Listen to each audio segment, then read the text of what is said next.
दसऱ्याच्या मुहूर्तावर वाहन खरेदीला मोठं उधाण आलंय। मुंबई आणि ठाण्यात तब्बल 10,541 वाहनांची नोंदणी झाली। गेल्या वर्षीच्या तुलनेत यावर्षी विक्रीत 1,500 अधिक वाढ झाली। जीएसटी कपातीचा थेट परिणाम ग्राहकांच्या खिशावर दिसला। खरेदीकडे नागरिकांचा कल वाढला आहे। दसऱ्याच्या मुहूर्तावर जीएसटी कमी झाल्यानं मोठ्या प्रमाणात वाहन खरेदी झाली। मुंबईत 10,541 वाहनं खरेदी केली आहेत, नोंदणी झाली आहे। बाईक आणि कारची मोठ्या प्रमाणात खरेदी दसऱ्याच्या मुहूर्तावर झाली। दसऱ्याच्या मुहूर्तावर वाहन खरेदीला मोठं उधाण आलंय। मुंबई आणि ठाण्यात तब्बल 10,541 वाहनांची नोंदणी झाली।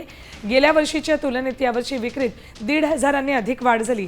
जीएसटी कपातीचा थेट परिणाम ग्राहकांच्या खिशावर दिसला। खरेदीकडे नागरिकांचा कल वाढला आहे।